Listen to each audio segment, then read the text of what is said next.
Hey everyone, welcome back to my channel. In this video I'm gonna show you guys how you can use the map method. So let me make a comment over here, and in the map method you can get a new array from that one array that exists already.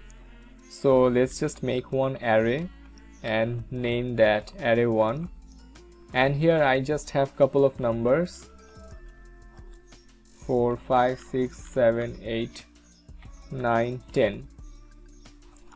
So what I can do, I can just make a new array, because as I said, with the map method it will give you a new array. So I'm gonna use this one to make this one. So in order to use this one with the map method, I just need to write it like array1.map, and here I'm gonna pass this value of item. You can name it anything you want. You can call it item or name or anything.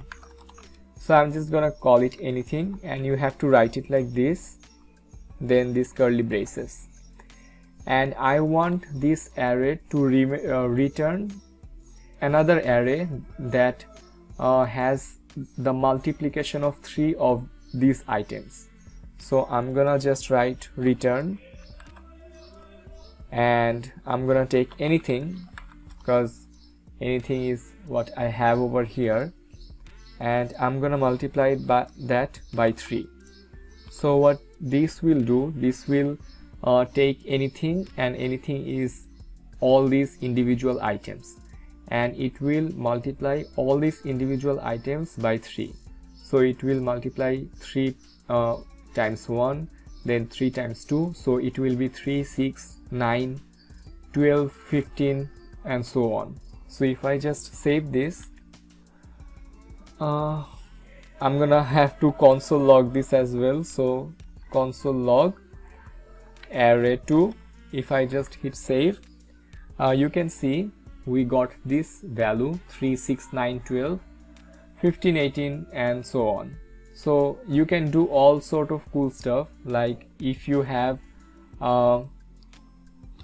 10, 20, 30, 40, 50 or a value like this, and you want to see what each of them is divided by 10, so it will be 1, 2, 3, 4, 5, and if I just hit save, you can see 1, 2, 3, 4, 5.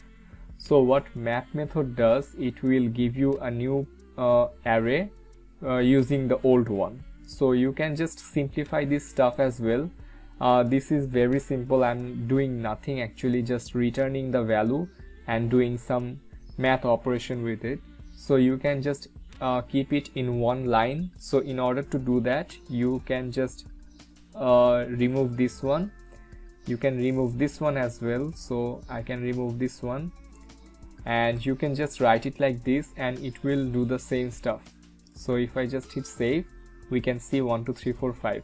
So if you have something that is not too complex, that is as simple as this, so you can just write this anything or item. So I'm gonna change this into item and write here item as well. So I want all the items, and each item should be divided by 10. So it got all the items and divided each of them by 10 and show me the result in another array, which is array2. And here we are seeing the console log. So that is as easy as it can be. So I hope you guys understand this. And in my next couple of videos, I want to show you guys some more cool methods that you can use with arrow. So yeah, I'll be seeing you guys in my next video. Till then, everyone, take care.